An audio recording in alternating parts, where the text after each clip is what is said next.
Hello and welcome to the Bundesliga Show, the Monday edition of the review show of match week 4 of the Bundesliga 2025-26 season. As you can see, you're a long way apart, Peter, but we're united again on the show today. Sorry about the green machine. I'm turning into the green machine a bit today. I don't know quite what's happening with my screen at the moment, but forgive me on that one. Peter, you're in the sun, aren't you? You've got a bit better weather than we have here in Nuremberg, I think. How are you doing over there? Absolutely. Well, of course, I miss home very much, but that's why I enjoy getting together with you and discussing Bundesliga, the world's best footballing beat after all. So long as one has the Bundesliga, even if one is far from home, one gets a wonderful taste of the Bundesrepublik every weekend. And what a weekend we had. Absolutely stunning choreos, all sorts of fabulous storylines. Can't wait to discuss it with you, Mark.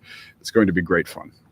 Yeah, definitely was. It was a hell of a weekend. We've had a hell of a start to the season, really, as well, haven't we? I mean, there's been some crazy matches, a lot of goals, more red cards than I can ever remember in the Bundesliga, to be honest, in recent weeks. It seems like every match there's red cards at the minute. But yeah, it's been an interesting weekend, a lot of big scoring, like high scoring matches, a lot of drama as well. And as you say, Peter, protests, all kinds of stuff going on in the Bundesrepublik at the moment. And also Nuremberg won a game as well. So that's why I'm in such a good mood this evening. Yeah, it's not often that happens these days, but Nuremberg won a game. Yeah. And I wasn't in the stadium, by the way, which is probably why they won the game. But yeah, Peter, someone asked, Justin asking you, where are you, Peter, at a coffee shop in France? Oh, yeah, I wish. Actually, no, I mean, I have done some pods from France when I'm over there, but it was around this time last year, I believe, that I did an outdoor pod from the famous Jersey Shore, no less. But at the moment, I am in Middle America. I know it probably, I don't think you can confuse Middle America for France, but yeah, I wish I was in a Parisian coffee shop right now, sipping a lovely espresso, but no. In any case, my mind and my heart is with the Bundesrepublik. And you mentioned protests. We're going to have a lot of. We're going to be talking about that quite a bit as we get in addition to the matches today. There's always so many wonderful things to talk about when it comes to German football. It is just fantastic. Yeah, and this weekend didn't disappoint at all, did it? That's for sure. Evening to you, Justin. Yeah, so without further ado, obviously, for those of you that regularly check in, don't forget that we are also a podcast now as well. We're not only a YouTube channel, so don't forget to check out don't forget to check out Spotify and everything like that. It doesn't want to work on the banners. There we go. Yeah, it's back on with us now. So yeah, don't forget to check out Spotify and Apple Podcasts and leave us a review as well, because we're still trying to build our following on there. Don't forget as well, we're still sponsored by the fantastic Covert football trips as well, mostly specializing in Bundesliga and Serie A travel. So if you're a travel and football lover like myself and Peter, then don't forget to check out Covert football trips, and they're going to sort everything out for you to the Bundesrepublik or to the land of coffee and pasta over in Italy as well. So yeah, let's have a go. Justin telling us it's 4:34. Wow, in the US, in Australia, obviously. Yeah. So we're so international today. We've got Germany, US, and Australia all checking in live right now. That's the beauty of the internet, isn't it? Sometimes, but yeah, thanks for joining us, Justin. I'm not quite sure why you were awake so early at 4:34. You're either a really, really dedicated Bundesliga show fan, or you just awake at a crazy time, basically. I don't know why quite. But yeah, let's move on to the football then. So the first game we're going to mention in more detail today is in my opinion, one of the more interesting games. I quite enjoyed watching this game on Friday evening. It was the VfB Stuttgart 2, St. Pauli 0 game, Peter. I mean, obviously, Stuttgart, we have kind of been a little bit underwhelmed by them for the first 3 games, but for me, they played a lot better in this game. This was more like the VfB that we expected at the start of the season. Obviously, Stiller not having the best season, really, is he? He obviously missed a penalty quite early on in the game. before goals from Demirovic, who also had a strike disallowed, 2 strikes disallowed, actually. One of them very, very early on in the game after just 4 minutes. And El Canous, who's quite an exciting-looking player, isn't he? He obviously got the other goal. The likes of Andres getting a lot of praise as well in that Stuttgart midfield in this game. Pauli had a few efforts, specifically through Luis Oppi, but ultimately didn't manage to find a goal in this game, Peter. I mean, what did you make of this one, and what's the main talking points that came out of it? Well, it's wonderful for German football. I think that with the departure of Nick Woltemade, Stuttgart still have enough actors to put together an exciting team that can succeed both in the Bundesliga and hopefully on the European level as we get started this week. So I think that the Keme Andre start is a very, very interesting talking point. The youngster that they got from Real Madrid, he did exceptionally well. He replaced the captain, Atakan Karazor. We have the fact that Thiago Tomas, upon returning to Stuttgart, is playing on that right wing and, of course, shaking it up. I thought he had an excellent match. Lorenz Assignon, who we've been talking somewhat on the pod, he's been struggling through some personal issues through training camp, and it was indeed Wagnermann who took his space. But Assignon is very much a face of the Stuttgart revival now that he has sorted out his issues and gotten his starting slot back, or claimed what was meant to be his starting slot in the first place. After all, he was a record transfer.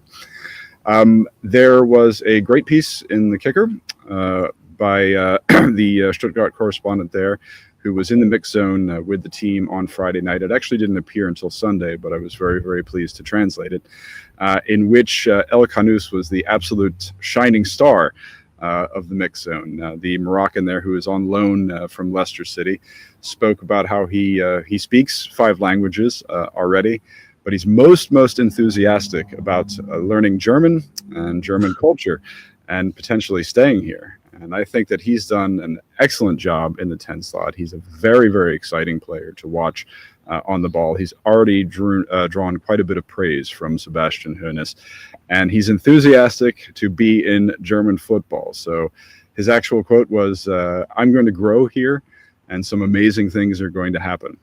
So plenty of positive Stuttgart stories to start the pod off with. I'm sure that Rory is quite pleased with that.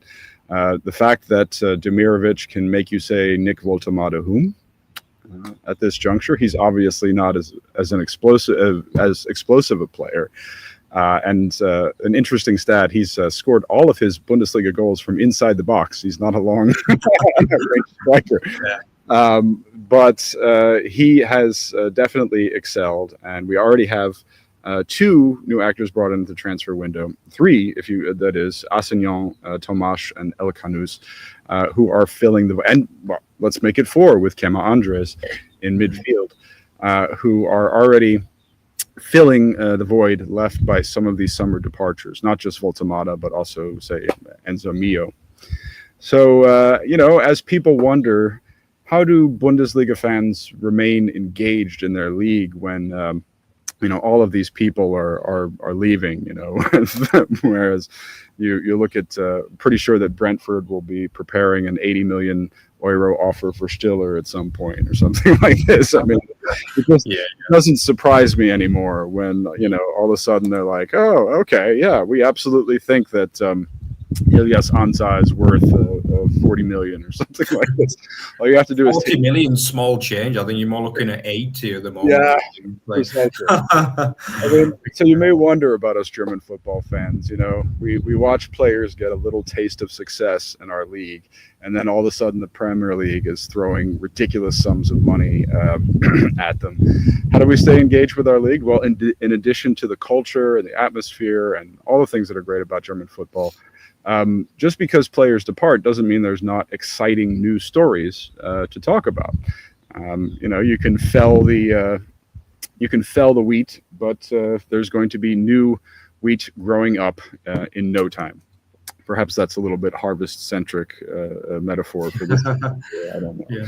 It definitely keeps us busy, doesn't it, as well? Like learning all the new names, the pronunciations, the nationalities, the little ins and outs too. I mean, it's definitely not the easiest job being a Bundesliga reporter, is it at all? But yeah, I think in the Premier League it's probably a little bit easier because a lot of the teams are a lot more stable. But in the Bundesliga, sometimes it feels like every year it's just completely new squad, doesn't it? But it's that's part of what we love, and one of the great things about the Bundesliga is every year there's a new 5 or 6 stars that just break out of nowhere. And I think from what we've seen so far, few would bet against Andres or El Canus being 2 of those stars this season, that's for sure. As you say, Peter, thought both of them were fantastic in the game.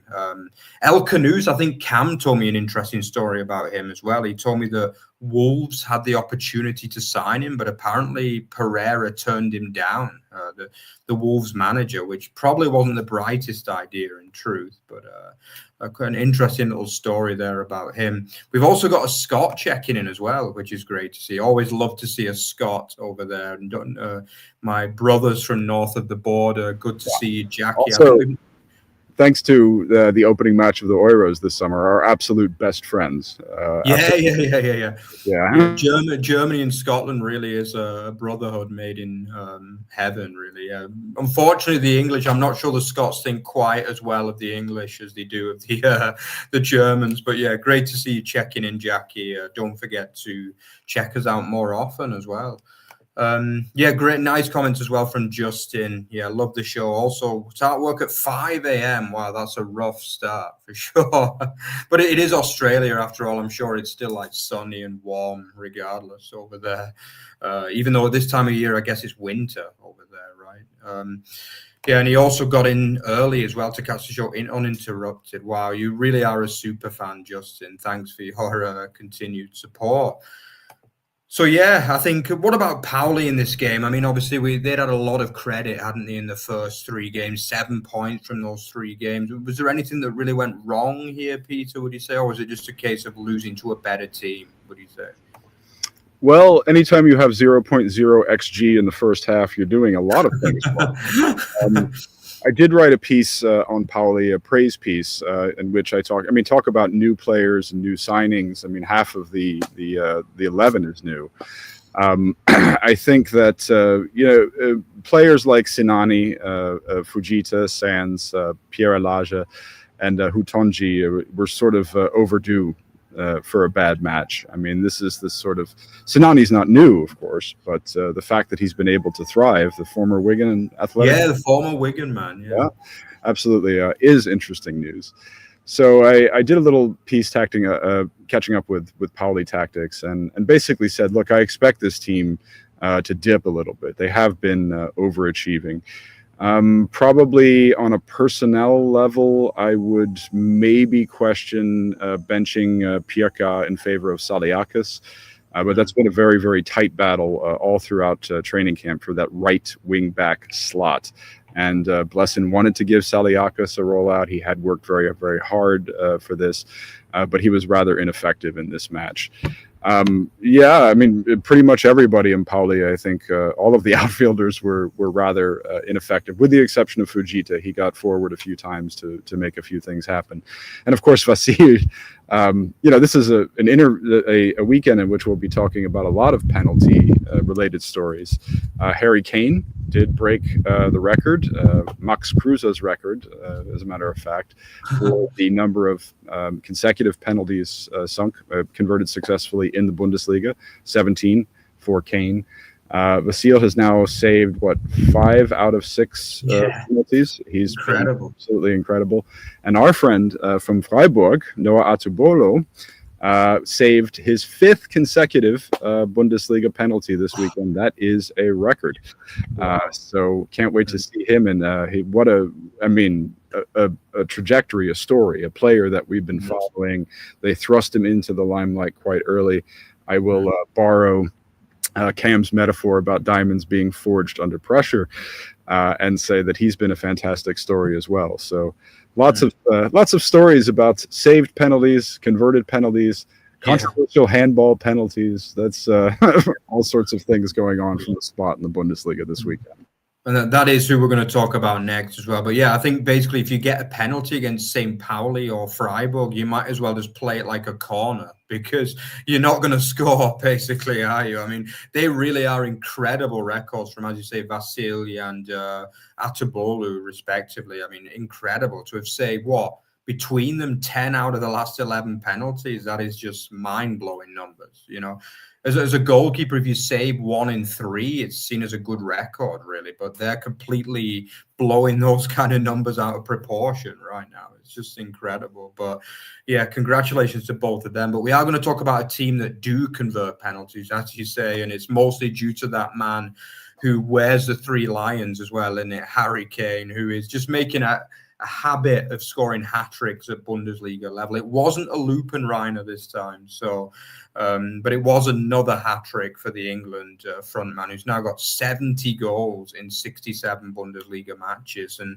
I saw the article from Lothar Matthäus as well, my fellow Franconian from up the road in Erlangen, said that he believes he should finish his career at Bayern as well, which is quite controversial because a lot of people think he should go back to England and break Alan Shearer's record as a top Premier League goal scorer. I think he just needs another 30 or 40 goals, which by his standards is just one season, basically, isn't it? So, as for the game, I mean, this was a weird one in many ways. I think let's talk about the game first, Peter, before I know you want to kind of tell us a bit about the politics behind this game as well. But let's start with the game. I mean, I felt as though Hoffenheim in the first half were really, really impressive, to be honest. I felt as though, obviously, Damar was quite an interesting addition as well. He got his first start of the season. So it was actually both Aslani and Damar, the former SV Elversberg duo, leading the line for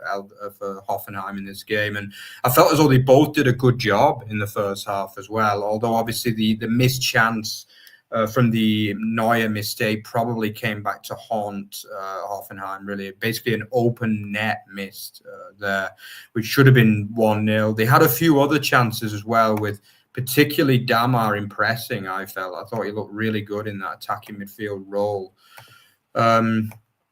I think the other one that stood out as well was Toure. Toure looked quite good as well on the right wing for Hoffenheim.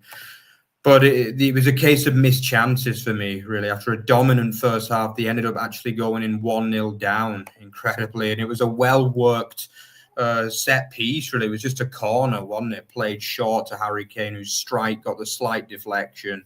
The first goal of what was to be a hat-trick in the end. Undeservedly gave Bayern the lead. I mean, Hoffenheim couldn't have done much more in that first half. And they had another chance as well just before the half. With a really good goal line clearance from Kim as well, just before half time. Then basically, I mean, Peter, the first major talking point of this game, it was that first penalty, wasn't it? I mean, I'm going to be honest with you. I was watching this one and the Englishman in me was like, ref, come on, what are you doing? I mean, was it a penalty, Peter, or not, this one?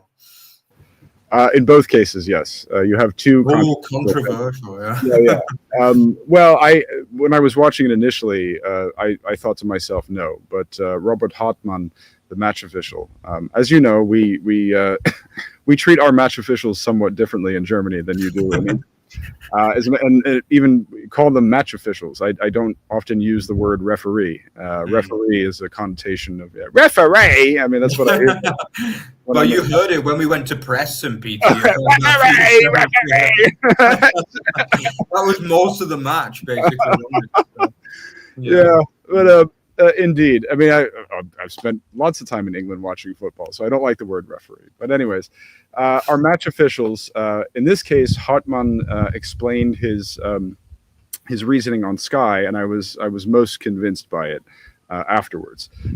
Something else they do in Germany, I don't know if you do this in England or not. I mean, the match official is responsible for writing a detailed logbook after the match. Yeah, we call it the match report, I think. The match report? They have to write out a match report, yeah. Absolutely. But they're not, in England, they're not required to explain decisions, which is quite controversial. I see it more in Germany that the referees come out. And also they have that thing on if it's a VAR decision, they have to explain it to the crowd as well, which is still not happening in England right now. But no, they do have to log a match report. But they don't have to explain the decisions to the cameras, which some people disagree with, but it's definitely something that Germany does better, I think, right now. Well, Germans, of course, remain acutely sensitive to the concept of a handball penalty. You might have noticed this if you happen to catch Wednesday's Chelsea Champions League fixture, that when Michael Olise shoved Marc Cucurella to the ground late in the match, he received a standing ovation from the Allianz Arena crowd. Germans have not forgiven Marc Cucurella. But in the case of the second penalty in particular, when you were watching it, you thought to yourself, it seemed harsh because it was a case of the ball jumping up from his foot onto his arm. But he did have his elbow out at sort of like this 90-degree angle, so it almost looked like he was inviting the catch.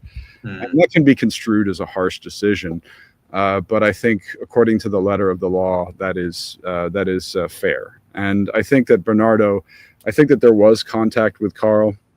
Incidentally, with Lennart Karl, I don't know if we've spoken about him a great deal on this pod. Supposedly the next big German thing. He got the assist based on the fact that he drew the penalty, and that's his first time on a Bundesliga score sheet. Expecting some good things from him, although I must insist that he not wet his hair. 17-year-old with the 17-year-old mustache and the wetted hair looks like Adolf Hitler, and I can't. I cannot have this happening in Germany with the next German football star looking like Hitler. I mean, either that or just shave. I mean, if you can't grow a proper mustache, then just let it go. I know you're 17 years old, whatever. Yeah. Beyond that, I mean, what do we say about this match? I agree that Damar was good in his first start. I don't necessarily think he needed to pair up front with Eslani. I think that he probably would have been better served on the left wing, where we saw Alexander Prass for some reason. Another wonderful goal from Serge Gnabry, who has found new life as then. He's really absolutely looking great this season. I can't wait to see him back with the German national team. I think that's pretty much all. I mean, Kane narrowly missed the Lupenreiner. If he had scored that it's in one half uninterrupted, so it would have been a Lupenreiner, but it was set up by the halftime break. Yeah. It was in a very short space of time, though. I guess all three goals were in the space of like 15 minutes. But as you say, the halftime basically broke the They're very harsh, the Germans, when it comes to hat-tricks.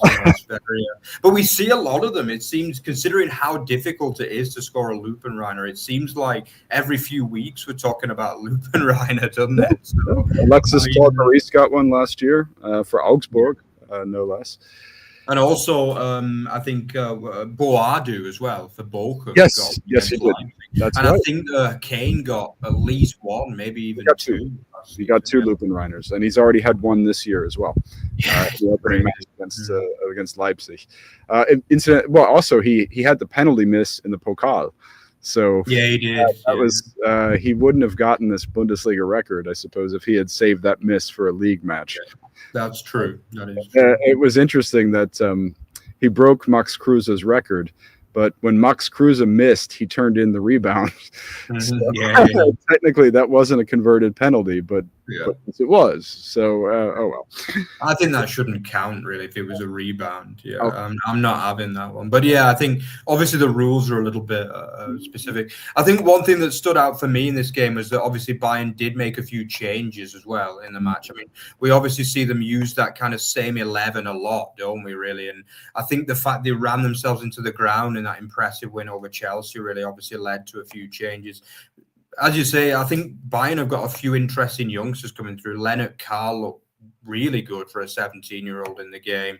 Obviously, Michael Elise is going to be straight back in there because he's basically a machine nowadays. I guess he was probably a little bit leggy for this one, considering they'd only played on the Wednesday just before. Also, don't forget that Kimmich was rested as well for the game, but came off the bench to be impressive in the match. He's really found his form again at club level, hasn't he? A pity he can't really do it for Germany still, but yeah. And I think obviously Tom Bischoff as well made an appearance off the bench against his former employers as well. Sadly, we've not seen that much of him, have we, really, in a Bayern shirt yet? But I think he will get his chances as the season progresses. I think the other one we got to talk about for them in the future is going to be Wisdom Mike as well. He's another one that's been really kind of bigged up from the youth. So it's good to see Bayern giving a lot of youngsters chances as well at the moment. And, you know, you feel as though Kompany's really grown into his role now, and he looks a lot more confident, doesn't he? I remember this time last year, he almost looked a little bit, do I really deserve to be here? You know, one of the biggest clubs in Europe. But now he's got that Man City vibe back, you know, that Mancunian swagger about him back. Remember that Mancunians consider him to be a kind of adopted Manc, basically, Vincent Kompany, because he spent so many years in the city and he speaks English with a Mancunian accent as well, which is quite interesting from the Belgian. But yeah, definitely congratulations to Bayern. They are looking really, really good this season. I watched the game against Chelsea and they were awesome in that match. I felt really, really good. So, Peter, I know you want to talk politics a little bit on this match, don't you? I know you've done a report for GGFN, haven't you? Do you want to tell us what's going on at Hoffenheim then in the background? Well, I mean, we have mentioned it on this pod before. As a matter of fact, last year around this time, we were talking about it because it was last year around this time that Alexander Rosen, the sporting director, was dismissed under controversial circumstances. And then Pellegrino Matarazzo was eventually dismissed as well. Andreas Schicker and Christian Ilser, the Sturmgras pairing, were brought in.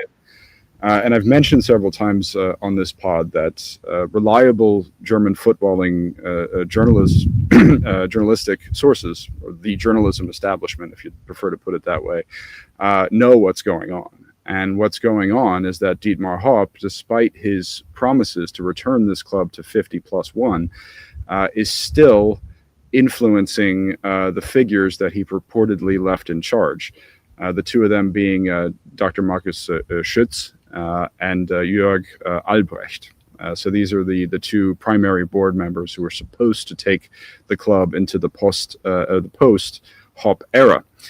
And I'll try to go through the Roger Wittmann story as succinctly as possible and perhaps make it relevant to an English footballing audience. Roger Wittmann is a real asshole agent who has been together with Hopp and former Hoffenheim Academy man Dirk Mack, enriching himself with all sorts of by influencing this club's transfers. The massive spending spree that they went through on last year. I mean, I can give you the whole laundry list of German players that they bought last autumn, that they bought overpriced. Many of them are represented by Wittmann. Perhaps the most salient example for an English-speaking audience would be the Jorginho Ruter deal. Ruter was, of course, represented by Wittmann. He was sold to Leeds without warning. At a very, extremely high price, and Wittmann pocketed, his consulting fees and all of this stuff. So what happened last April was that the club wanted to move. There were some fan protests against Wittmann. The club wanted to cut its association with this Dietmar Hopp confidant and say, you know what, we don't want this guy in our offices anymore. We don't want him doing business. He's already influenced the head coaching selection, the sporting director selection, and how club management, the front office in general, is going to spend its money. So they cut ties with him officially. And this was a big story in April. Hopp at the time agreed with this. And then in June, they instituted a stadium ban on both Wittmann and Mack. And Wittmann has filed a countersuit. So there was a very, very interesting hearing in a Heidelberg regional court last Friday, in which Hoffenheim had to present their reasonings for this stadium ban. Among them was the fact that they had tapes of Wittmann insulting club officials, Albrecht and Schütz and all of this stuff. And so they're saying, this guy is vile, this guy is vulgar. Interesting little translation exercise, if you like. They had tapes of Wittmann calling, these guys Wichser, which is a very, very, very very, very dirty German word. I don't know how you would translate it in English parlance, maybe wanker. But in German, in American, I mean, Wichser is so. Wittmann, said that he didn't say any of these things in the court hearing, and then Hoffenheim brought in the tape, so he actually perjured himself. He perjured himself in this court, but the court ruling said that Wittmann and Mack can actually go to the stadium. They reinstated their stadium privileges based on the fact that the Bremen Arena is a public space, and the club cannot ban these figures from this public space. So Hopp, after recusing himself and sitting out on this, sided with both guys, attended the match with both of them on Saturday, and there were protests beforehand where the Hoffenheim fans were saying, nie wieder Wittmann im Hoffenheim. They mean Sinsheim, but they were holding up these banners and saying, we don't want this guy in our stadium. And what the Hoffenheim fans are doing right now is they're trying to say they're protesting not just against Wittmann and Mack, but also against Hopp, who is on these guys' side, and saying, look, Hopp, you said that you were going to return this club to 50+1, that this would be a fan-owned club, and yet you're really refusing to cede your influence. So this was a development that I was talking about last autumn, and I actually even said on this pod, Mark and I, we need to get down to Sinsheim again. I know you don't want to go. I don't necessarily want to go either. We'll have to really this time go very early, park very far away from the stadium. It's the Bremen Arena is not a fun. I mean, we've been there. We did a vlog there, but the traffic situation was literally the most inconvenient stadium you're ever going to go to. Yeah, it took 2 hours to get off the park. I do want to talk to Hoffenheim fans about this, and I want to see what their opinion is on this, and I want to see whether or not. And I said this on last week's pod too. I want to see whether or not they really want to fight for their club. Do they want this club to have a post-Hopp era? Do they want it to have a new identity? Do they want it to truly be a fan-owned club right now? Because Hoffenheim are doing well. I've tipped them to finish in the top 4. The reason is largely because of these transfers that they made. And so, what do the fans do? Are they rooting against this club's success? Because if they're going to be anti-Wittmann, if they're going to be anti-Hopp, then they are going to be pro-Albrecht and Schütz and say, you know what, we don't want these guys influencing our club. Doesn't matter if they get us successful players, if they get us a successful sporting director and coach and all of this stuff. We want it to be our club. So it's a very, very interesting development, I think, to keep an eye on. I know it's a little bit wonky and nerdy, but I think that it's important, that we have a club that has always been a non-50+1 club. And now it's been promised that they can be a true 50+1 club. And are the fans going to fight for it? So, yes, at some point, because this is going to go on all year, we're going to have to go down there. We're going to have to talk to some of these fans and see what their view on the issue is. My editorial is, look, you guys don't want to support this stuff, then don't buy a ticket. I mean, just don't go in the stands and flash up a little Wittmann-Stoppen sign. Go outside the stadium, hand out flyers, and say, you know what, we want this to be our club, but we're not going to patronize it. We're not going to buy a ticket as long as all of these shady dealings are still going on. Thank you for letting me share about that. I know that we want to talk a little bit more football. You have views on it. You don't have views on it. I'd be happy to hear either way. So it's. I mean, you can tell me whether or not we should track back to football now, or if you want to talk about that. No, yeah, I definitely think it's an important point because it goes so deep into the culture of German football. As you say, Hoffenheim have always been a club that have received a lot of criticism from fans up and down Germany, basically. But I think my takeaway this is it is good that Hoffenheim fans are so passionate about becoming a 50+1 club, you know. And as you say, even though some would say, okay, times are going good again, really, at Hoffenheim now, just put the protests away. But that's not the mentality of the German football fans, basically, you know. I think they're very passionate about this. They do want the likes of Wittmann out of the club, don't they? And even Hopp has had kind of mixed, as you say, he's had very mixed reception in recent times. I saw in your article, Peter, you mentioned that Hoffenheim fans in the past did support him as well when the famous, the Hurenzone situation from the Bayern fans, which was very brutal and literally had the SAP man in tears, didn't it, that time back in 2019? Well, and they supported him that day, didn't they? That's a separate story because, I mean, that at the time, it was not just Hurensohn banners, but they also had him in the crosshairs. So, you know, that was a different. At that time, they were stopping matches based on the UEFA anti-discrimination protocols because, you know, it was a tender time in Germany just before the pandemic. There was a domestic terror attack on a mosque in Hanau, and they were trying to say, okay, you know, this is hate speech, and we have the right to stop a match if there's hate speech. But then, of course, that begs the question, okay, hate speech is hate speech. We don't want players being mocked racially. We don't want things like that. But why are we protecting a billionaire? I mean, does a billionaire's feelings, is that really, I mean, he's a human being after all, of course. You don't want to put him in the crosshairs. But, you know, stopping matches because of the Hohenzollern banners and things like that was, well, German football, if you thought, you know, when we went to Nuremberg during the investor deal and it was Scheiß DFB, if you thought that was something, the Dietmar Hopp protests at that time far more intense and they were far more widespread. And if the pandemic hadn't happened, I don't know what direction they would have gone in, you know.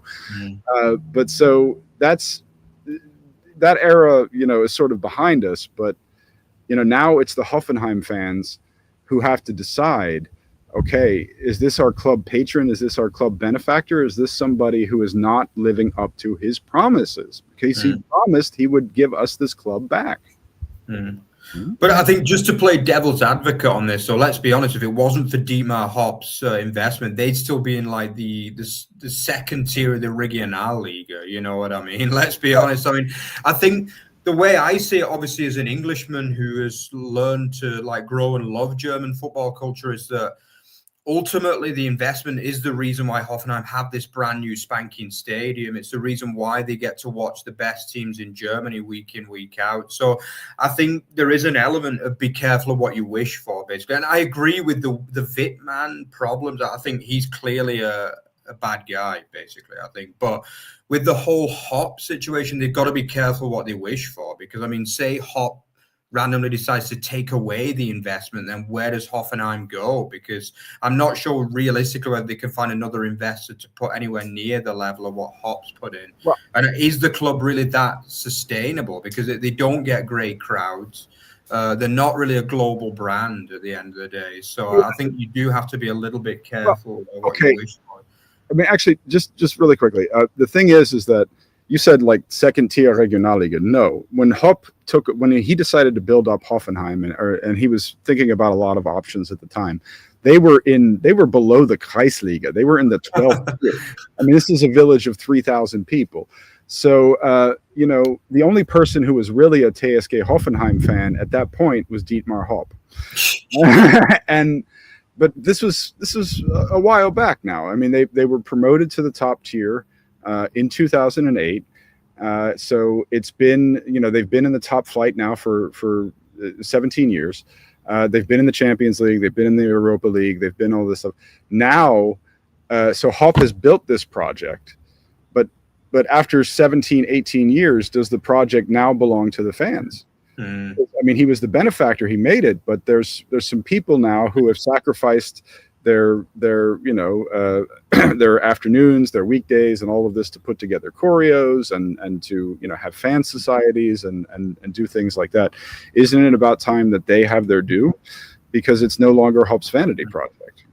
Yeah, it's a really good point actually, because as you say, I mean, despite the crowds being one of the lower in the Bundesliga, it's still a miracle that they can get 18,000-20,000 a week, considering that where they've come from, basically, you know. And as you said earlier, I mean, the facilities are not the best in truth. I mean, Sinsheim is in no fit state to be hosting Bundesliga games. There's basically not even enough parking spaces just for match day, basically. So you literally, I think when I was there, I was parking on like I parked on the museum car park. Basically, that's literally to the point where they're at. I think Peter is the early bird as ever. You managed to get on the actual stadium car park, didn't you? But to be honest, I was that close to missing kickoff, and it was a bit of a pain. So anyone that goes over to Hoffenheim, beware of that. And obviously the train connections as well, with it being such a kind of rural area where it's based, they're also not that good. So yeah, you'll have to be prepared if you go over. But yeah, very interesting debate. I'm sure we'll be talking about it a lot more this season as well. So let's move on to the next game, which is a game that's a bit closer to my heart. It's my Bavarian brothers, FC Augsburg, who didn't have the best afternoon, let's just say that, at the BayArena against Mainz 05. The away side absolutely thrashing the hosts 4-1. In the sun, in a very, very nice day, but not a good day for the FC whose fans are obviously used to seeing them put up a much better fight in Bundesliga home games in particular. I mean, obviously for Mainz, it was their first win of the season, so we've got to give them a lot of credit. Good to see the likes of Sieb and Nabel getting on the score sheet as well. Obviously, Sieb, a man that Peter and I have been talking up for years, haven't we, really, after we saw him against Greuther. We saw him a few times that year for Greuther Fürth, didn't we? I think 3 times live, and he looked lively every time we saw him, but never quite managed to do it for Mainz so far. But obviously he's led the line in this game, started the match, and obviously got his goal at the back end. But it was obviously that man Sano who's the main one we've got to mention here, really. He was the star of the show. Absolutely brilliant in that first half. Defensively, Augsburg, which I'm going to come on to a little bit more later, Peter, was a lot to be said at times in this match, to be honest. But yeah, he definitely played well. Sano, the Japanese midfielder, very impressive. I feel as though it was a very confident and impressive display, really, from Mainz. You know, obviously Dominic Kor did get sent off at 2-0. It seems like he gets sent off every second week, basically. But Mainz just cannot keep 11 men on the pitch. And this has been a problem for a while for them, actually. Mainz get way too many red cards under Bo Henriksen in general. But he got sent off at 2-0, but they were still able to win the game comfortably. So let's start with Mainz, Peter, because obviously they've got the first win of the season. What would you say? Who impressed you? And is the ill discipline a bit of a problem for the Nullfumpers at times? Yeah, Dominic, he's record setting. That's why they call him Dominic Hardcore. I mean, I didn't come up with that nickname myself. I wish I had. But I have come up with a nickname for Kaishu Sano. This was the first time he got on a Bundesliga score sheet, and he assisted on 2 shorthanded goals, a defensive midfielder. So, I mean, look, this is a guy whose stock is rising incredibly. I mean, he came to Mainz last summer and had a 3 million euro market worth, and now it's over 20 million because, wow. I looked this up, he played something like 3,872. He got subbed off on Matchday 1 and Matchday 3 of last year. Other than that, he went the full 90 minutes in every single Bundesliga fixture and Pokal fixture. And thus far this year, he has not been subbed off once. He is an absolute Iron Man. He has played every freaking minute with the exception of, I forget what it was exactly. I did write a piece on it, but he's only missed like 33 minutes of total action under Bo Henriksen. Wow. And I was shocked to learn that this was the first day that he got his name on the score sheet. So I call him Iron Man. Also, Kaishu the Kaiju, I think, is a really cool one. I think we should go with that one. Yeah, Kaishu the Kaiju. I like that one. Before I turn it over to you in Augsburg, I have to say that I did write Sandro Wagner kind of a little love letter in a detailed piece that I did on Augsburg, and we've talked endlessly about how Germans love this guy and he's our cult figure and we want him to be the Bundestrainer. Oh, good Lord! Covering his press conference afterwards, I was like, oh, he just rambled and ranted. I mean, he was talking about, I'm sorry. He apologized to everybody. It was like, it was my responsibility to bring Augsburg a lot of lovely football afternoons. And I thought that was a nice touch. That's I never heard a coach put it that way before. But then he said, the players aren't to blame. I'm to blame. But then again, I don't make the match plan alone. He just started contradicting himself and going off the rails. And on the German roundtable double pass on Sunday, there's huge debate about Sandro Wagner, about whether or not he's ready for the Bundesliga, about whether or not he'll last at Augsburg. I mean, he did his match plan was not good, and then these 4 substitutions at the half, they end up conceding 2 shorthanded goals.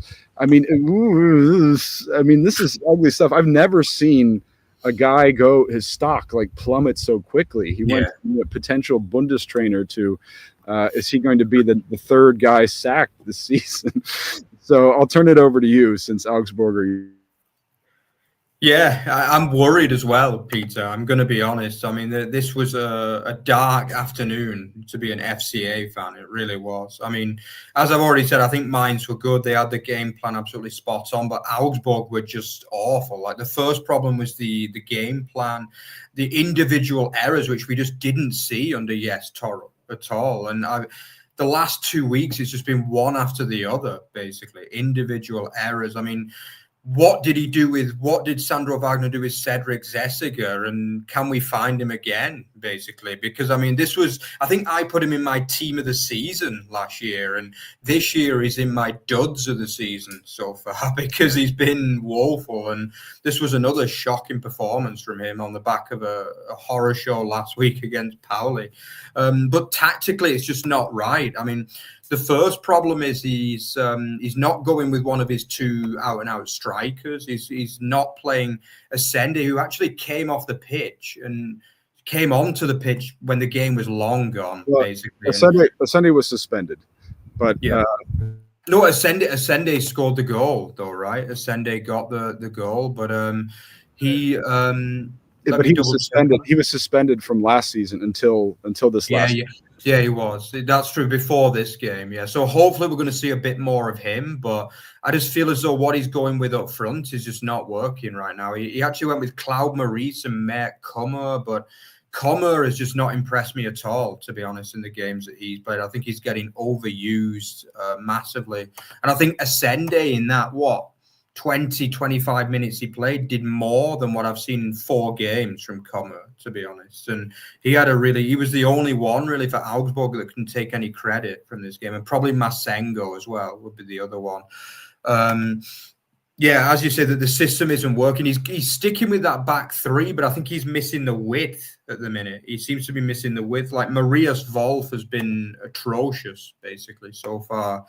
I don't want to be too down on Augsburg, but remember, I was one of those guys that was very, very skeptical about Sandro Wagner's appointment in the first place, because I was a big Torup fan. I maintain that Torup his sacking was one of the most brutal I've ever seen in Bundesliga history. I just felt as though he had a plan, he had a team that was turning up every week and playing well most weeks. And how you can take that risk to fire a stable manager for a rookie, I don't know, really. And as you can see, I'm getting a bit emotional about it because I want Sandro Wagner to do well. Like, he seems like a really nice guy, but I feel as though he's not done his apprenticeship to earn a job as a Bundesliga trainer. Obviously, he did have the Unterhaching gig, didn't he?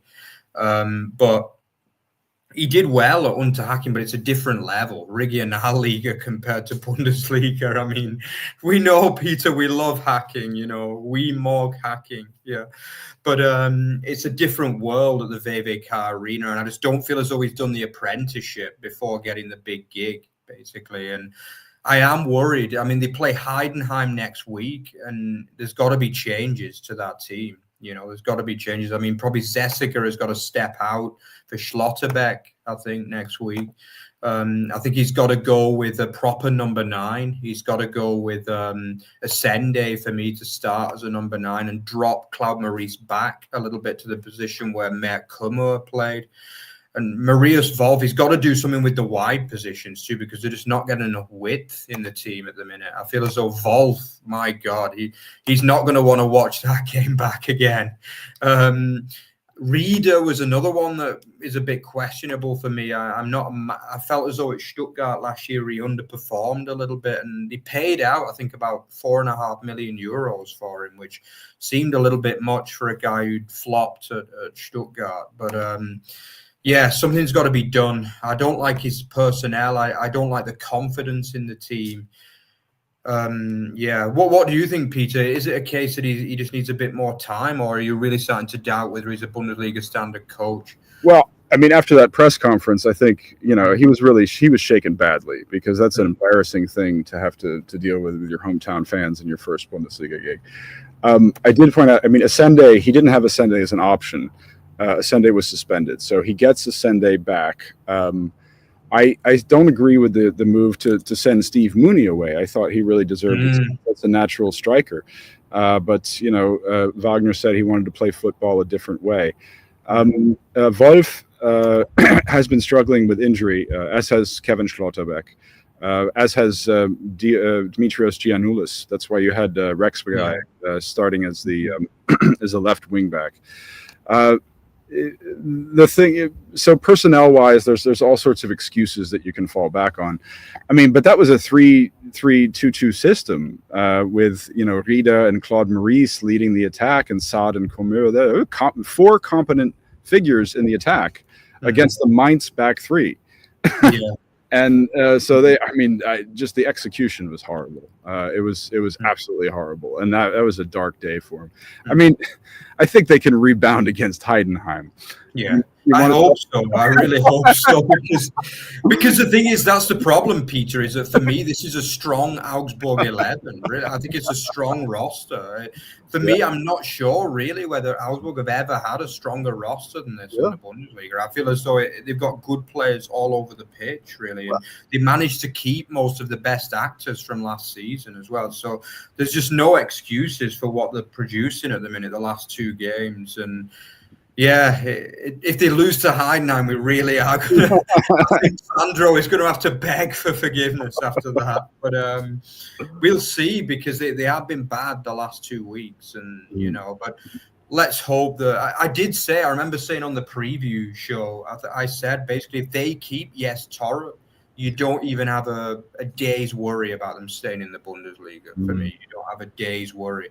The move of Sandro Wagner was a risk. It could have had high potential, with a kind of modern, free-flowing football coach. But so far, it's looked like it's backfiring, unfortunately, for the FCA.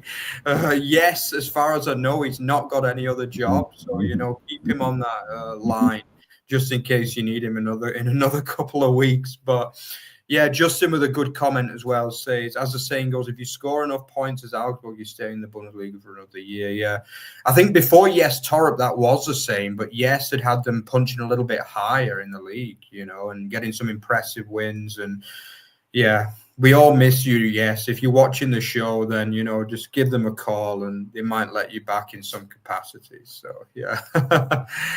Anyway, yeah, let's move on. We've got to go to probably the game of the weekend, and a mental match. Obviously, Frankfurt being beaten at home by Union Berlin. A real kind of, what would they say in English? They'd say a coupon buster, basically, this one was. I think pretty much everyone would have had the SGE as a home banker in this match. Obviously, the one difficulty being the fact they did play Galatasaray, and what was a super impressive 5-1 win, by the way, on Thursday evening, just a few days before, wasn't it? So they didn't have a very long changeover in this match. But Peter, I'll let you sum this one up. I mean, first of all, what a match. Oliver Burke, we've got to mention, and what happened to Frankfurt in this one? Well, first and foremost, well done on the Frankfurt fans. I hope everybody had a chance to check out some of the choreos and tifos that they did on Thursday night in the Champions League. And then they had another home match, and they turned around, they did it again. So, all that material in the span of 3 days, the fans showed up for both games. Frankfurt did not show up for both games. There were some rotations, of course, in Topmütter's squad. But basically what you had here, Ansa put the team ahead with another lovely distance effort. This young man who is getting some time with the Germany U21s is garnering a reputation as an excellent distance meister. And then, if I'm not mistaken, all 3 Oliver Burke goals were scored on counters. So, and he actually, Burke could have scored, I think, 2 more goals on counters in that match. They were absolutely horrible at really preventing transition play. And a lot of that had to do with my friend Robin Koch, Kaiserslautern native, whom I like very much. But he and Teata in the 2 center halves, they just simply couldn't absorb the pressure. I don't really think Kawa Santos in his return, his highly anticipated return to action in the Frankfurt goal, was really to blame for a lot of it. I think that it was just a case of this team was not. And they played. There was a lot of positives from Frankfurt as well. Can Uzun scored again. Yeah.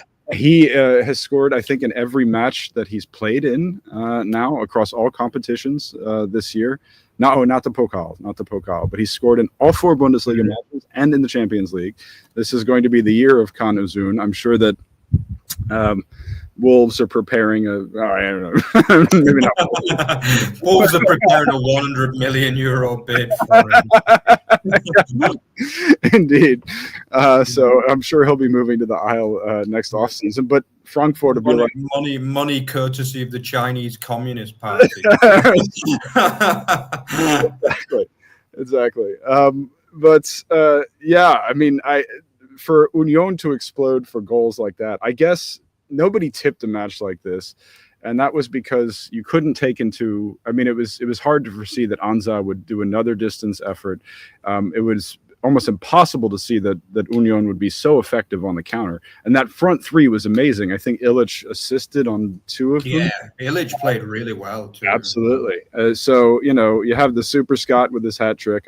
Illich assisted on all 3 Burke goals, and all 3 were scored on counters. Wow. So Frankfurt did not get the basics down in this one. Some fun stuff as the match wound down. Of course, cameras caught Stefan Baumgart giving a little finger salute to no one in particular. Then he argued with Sven Jablonski, the match official, and got a yellow card.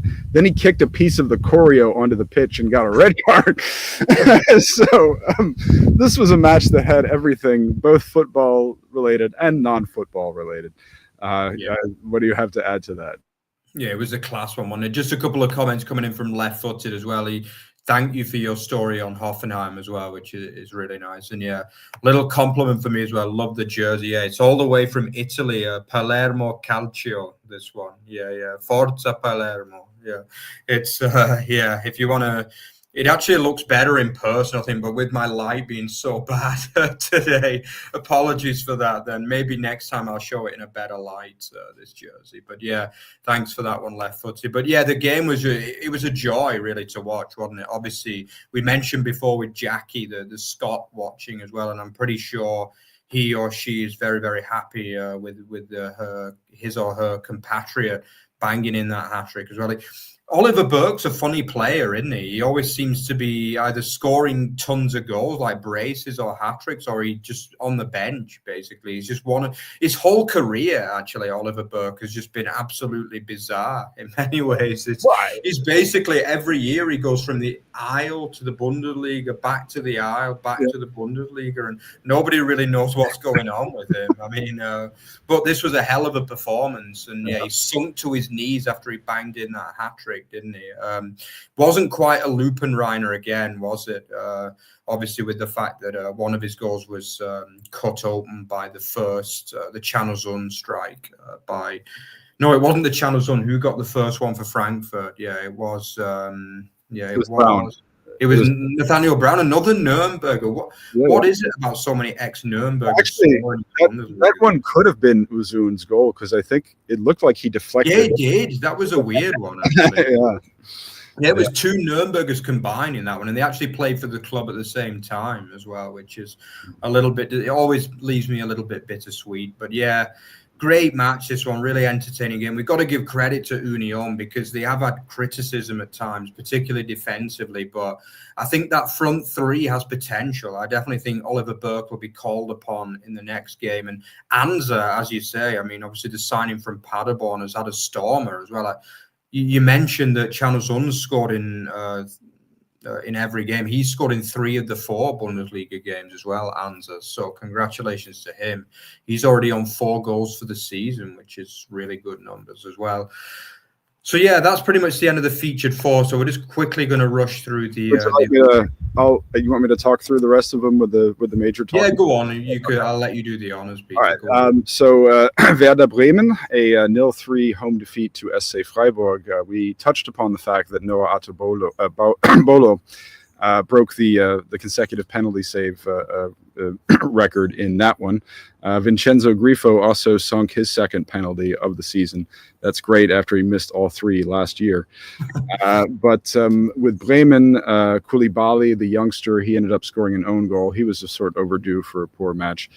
Victor Boniface still not starting for Werder Bremen. He came off the bench for the second time, and Horst Stefan was not pleased with his performance. He said he was all over the map, but that's not good news for Bremen, of course, because we want Boniface to succeed.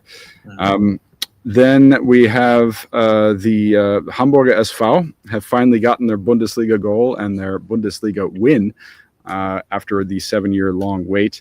It was none other than Luka Vuskovic, the player, of course, very, very special to the club, who got that first goal for them. And as a matter of fact, prior to that, he had missed an effort and he smashed his hand into the post and broke 2 of his fingers. Wow. So he scored with 2 broken fingers, and in the mix zone, he was waving these 2 broken fingers around. It was absolutely hilarious and precious. The other goal belonged to summer acquisition Ryan Philippe from Eintracht Braunschweig.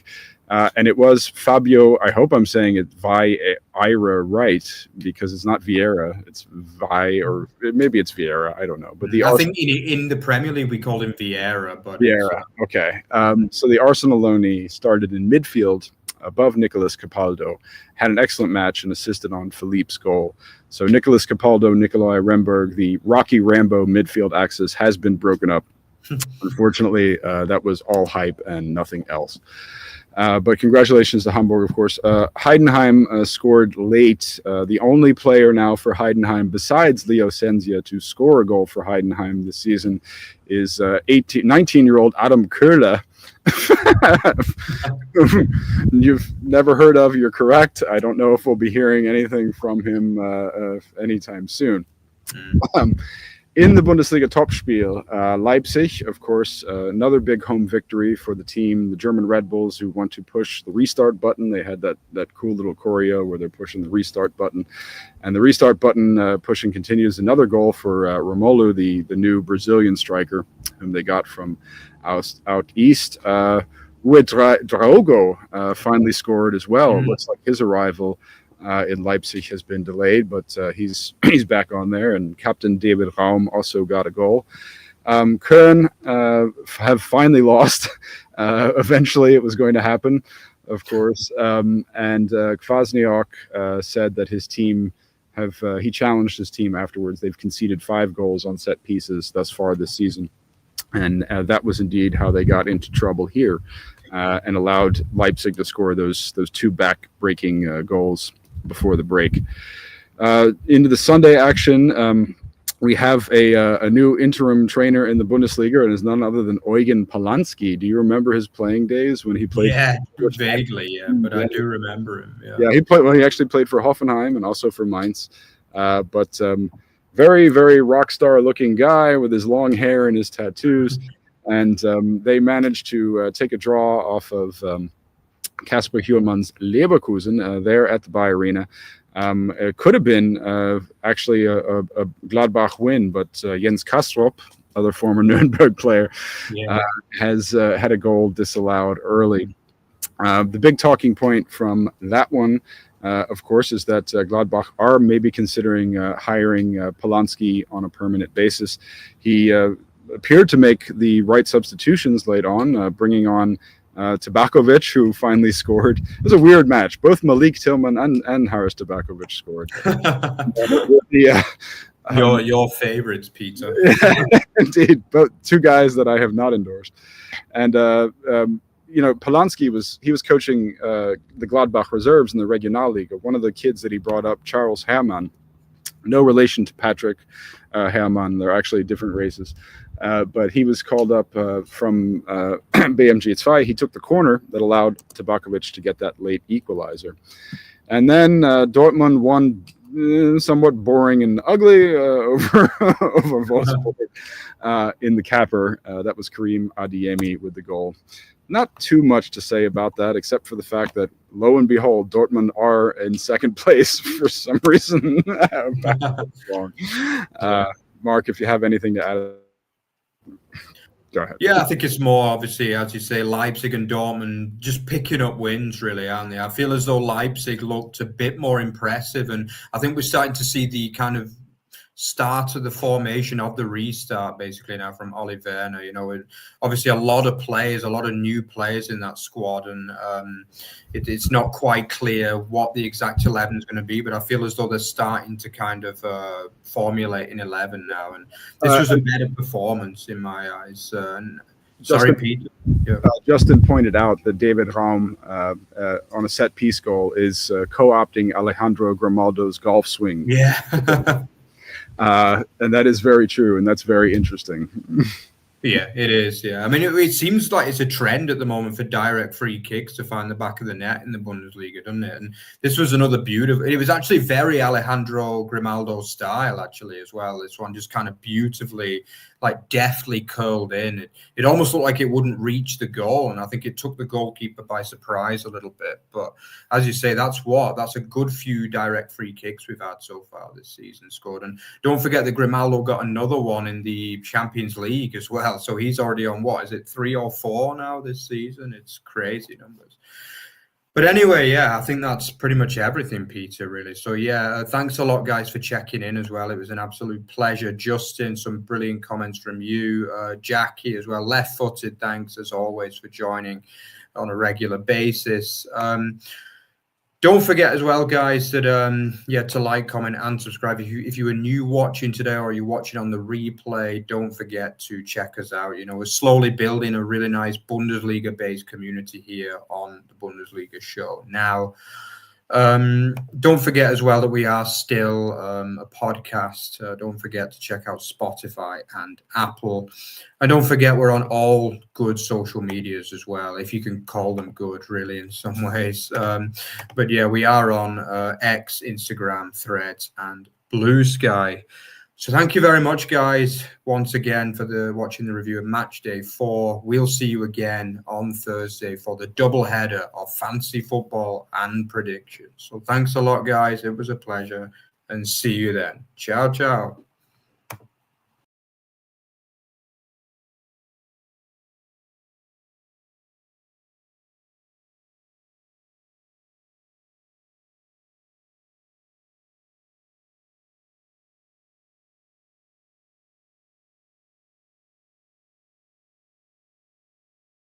That was good.